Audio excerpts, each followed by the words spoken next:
I am Matt Williamson coming at you here. Black curtain. I'm recording this around noon on Monday. I like to record the day before so you guys can get these as soon as possible. This will be a Tuesday one, so there's always a chance there's news that happens between when you listen and whenever I record these. So first off, it has to be Pickett, right? I can't imagine they go back to Trubisky. I mean, as of Monday morning, Tomlin's playing it close to the vest, hasn't announced anything.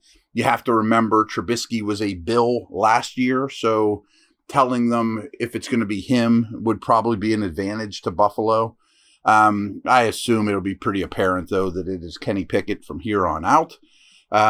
We shall see. I'll be honest. I'll be very critical of this team if they go the Trubisky route. And if they do, I assume it's going to be, boy, these next 4 games are really difficult, and then there's a bye week in there. I'm not cool with that. I know these next 4 games look really difficult, don't get me wrong, but I don't think you can look at it that way. There are no easy games. Get the kid in there. He looks like he can handle it mentally as well as, emotionally and stability-wise and all that good stuff. So I think it has to be Pickett. But I rewatched the game, and I have a list here of guys that stood out good and bad. So let's dig into that. And the first one, well, we might as well keep talking about Pickett. I thought he played pretty well. The numbers aren't great. I thought he threw the ball well. I thought he was confident with his reads. His progressions were good. His accuracy was good. I thought it was a good first day. 13 attempts and the ball never hit the ground. 3 of them were interceptions. One of them I blame Pickett on, of the interceptions. Obviously not the Hail Mary. Claypool needs to go up and be bigger. A one-on-one situation to Claypool, I think, is a ball that Pickett or Trubisky may not have thrown. Pickett does. I want my quarterback to be more aggressive than, and as opposed to, I think Mike Marks was talking about this today on the 33 site, that you want your quarterback to be, you don't want to coax aggressiveness out of him. You want him to be naturally aggressive, and I think Pickett is.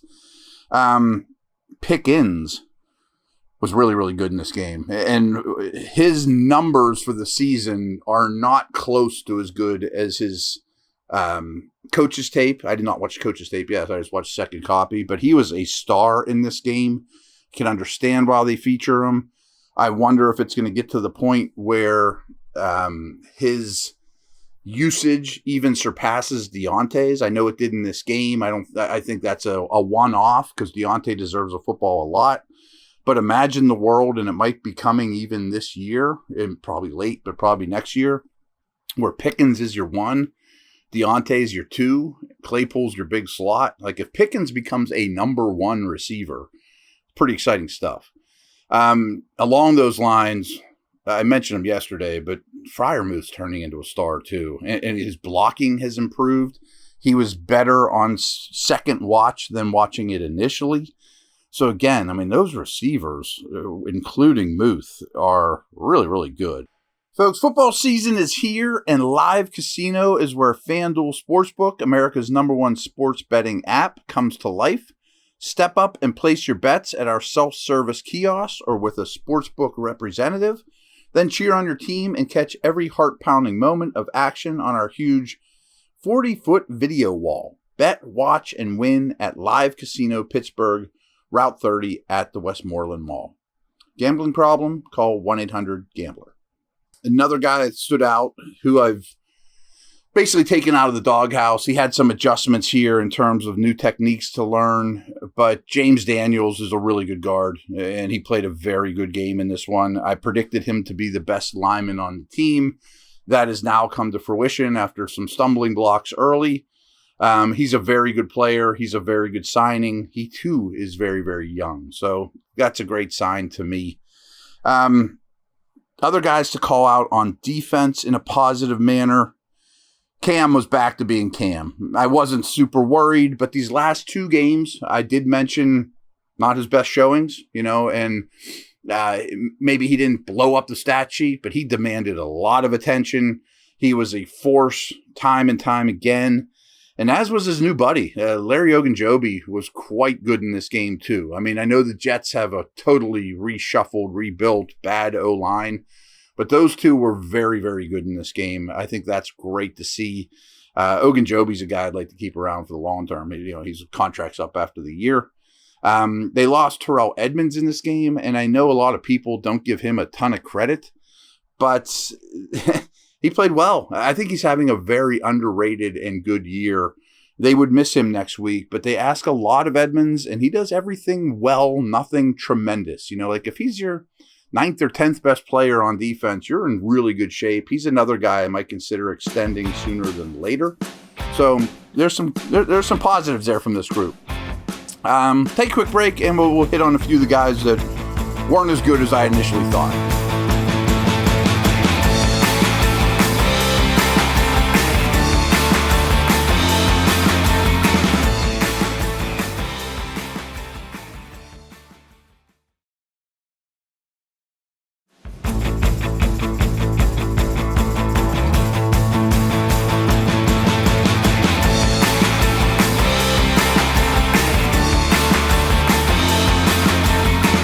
Okay, we talked James Daniels in the first half. Dotson struggled. Dotson had a tough time. I mean, that D-line for the Jets is quite good. This just wasn't his best day. I'm not going to kill him for it. I don't know that he's, a big concern for me. I hope next week goes better. But this was not his finest outing. I think that can't be disputed. I should have been a little harsher probably yesterday on the offensive tackles. They both had some bad blown blocks. It wasn't horrible. I don't expect these guys to be superstars, but it was a little worse watching the second go around than the first go around. And I guess that's true for the O-line. I mean, I just called out 3/5 of it with the exception of Daniels. I thought the O-line played better watching it live than I did watching it a second time and rewinding and all that. I wouldn't say it was a step backwards. It just wasn't another step forward. The whole baby step thing I've been doing with the O-line. They did not take any baby steps really in this game. It was okay. It wasn't, a positive. I mentioned Cam and Ogunjobi to start the show, and I mentioned Tyson Alualu before. You guys are probably familiar that he got bumped back to the backup nose tackle job. He had a tough one in this one too. I think it's officially time to wonder, is this the end for Tyson Alualu? His age, I think he's 35. Coming off a major injury. This was not a particularly good showing. I expected a little more out of Malik Reed as well. He's been okay since he's been here. I thought he would make more splash plays. His run defense certainly isn't great. It's pretty clear to me that he's a 3, and not a starter or an innings eater even, in terms of snap counts. He was asked to kind of eat innings in Denver with injuries and played a lot of snaps there, but I think he's a spot player. You want to play like 30 snaps a game, and that's starting to show up more and more. Watt should be back soon by all accounts. Tremendous, obviously much needed.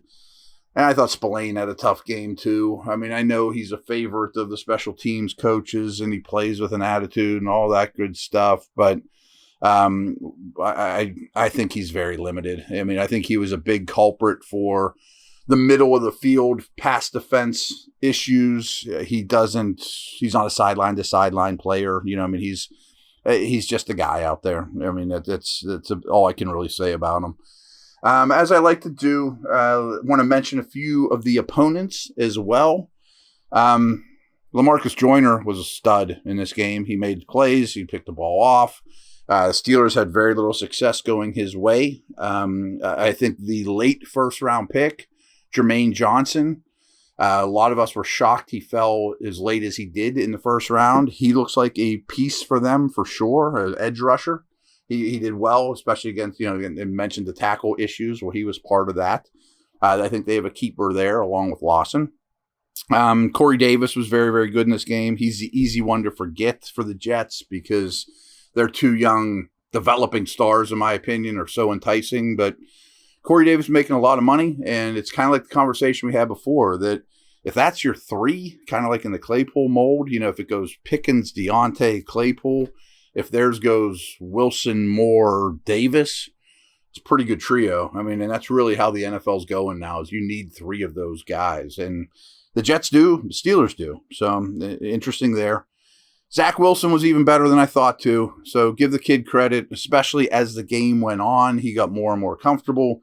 Steelers defense got more and more exposed, of course, too. But he made plays. He looked comfortable. He got the ball out. So impressive showing by Wilson. If this was a Jets podcast, would be saying, ooh, that's pretty exciting. So give these guys some credit as well.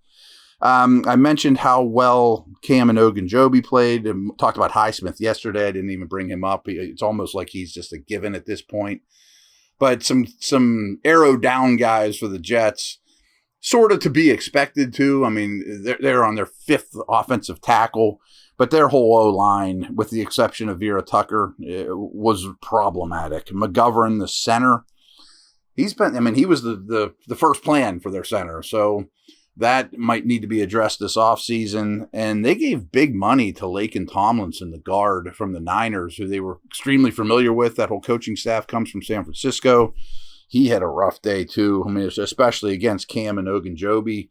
He has not had a very good season as a whole for the Jets. And then Max Mitchell got thrown in there. Again, not part of the plan. He's a 4th-round pick. He had a tough go of it, too. So Jets played a little better than I expected. Their O-line was a little worse than I expected. The Steelers' O-line was a little worse than I expected. Pickens and Muth were a little better than I expected. Cam and Ogunjobi were better than I expected. Daniels was better than I expected.